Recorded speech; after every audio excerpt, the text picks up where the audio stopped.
The last may not have been heard between Dangote Refinery and the Nigerian Mainstream and Downstream Petroleum Regulatory Authority over several issues including Dangote's license to operate and the quality of its product. I would like to also the media to show our love, and I want them to also show the love of the regulator himself.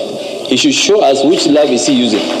But what could be more concerning are its consequences, which might bring about a loss of employment for Nigerian youths, loss of competition and pricing debates, the status symbol of the biggest African oil refinery to parade these feats amongst others.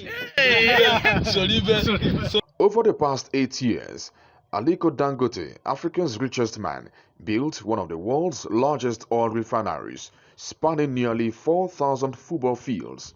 Its construction began in 2016 in Lagos State at the Lekki Free Zone, and it opened in May 2023.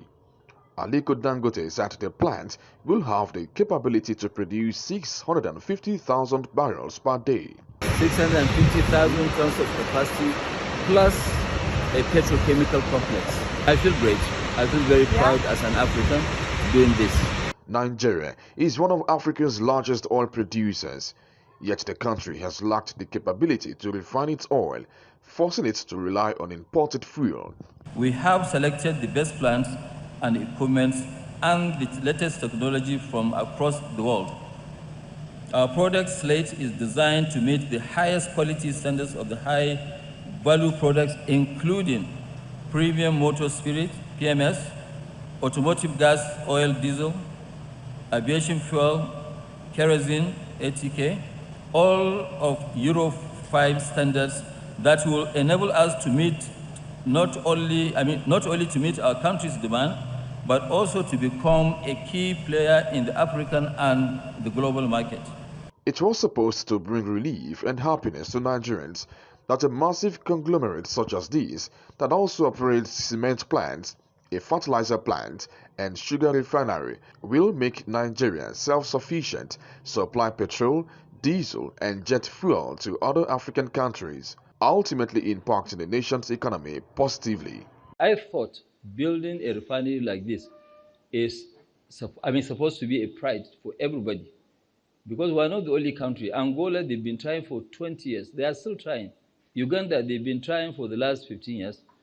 None of them. There is no production capacity in Africa. Only 2 countries are not importing, which is Algeria and Libya. Apart from this, everybody is an importer. We cannot continue to be slaves while we export, raw material, then we import products. But there's a new twist. The announcement by the head of the Nigerian Mainstream and Downstream Petroleum Regulatory Authority, Farouk Ahmed, has left many episodes of debates both on the media space and the National Assembly. As a regulator, we have to give a level playing field to ensure that there's competition, and there's choice.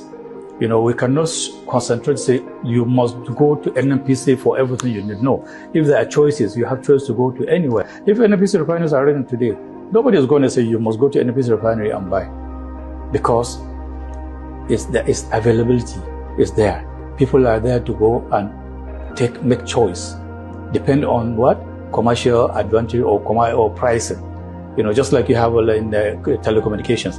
You cannot tell me I must go to Glo to buy my SIM card, because I have choice. I can go to MTN, I can go to Nine Mobile, I can go anywhere because I'm looking for choice, service.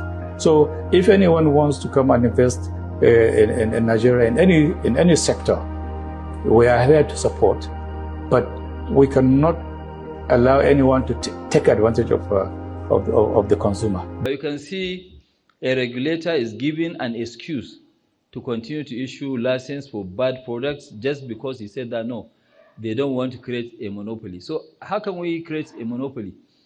Dangote has denied reports over the quality of his product and is ready to sell off his company if that will answer the questions of his naysayers. Yes, when we started with about 600-700 ppm. which is true. That is where we started, because, it was a new plant. We have not commissioned most of them. So by the time that we finish now, we have commissioned part of it. So I'm actually surprised for somebody to come and mention that, yes, we have a bad quality, we and the other modular refineries. However, some members of the National Assembly are calling for the sack of Farouk Ahmed.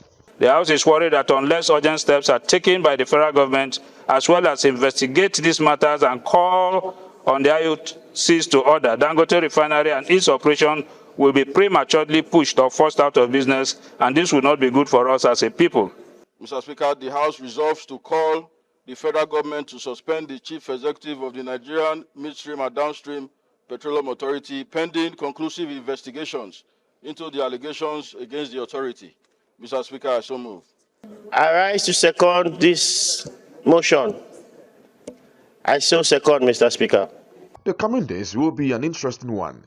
Nigerians, who are the major stakeholders, will soon find out where the pendulum swings. But for now, they wait.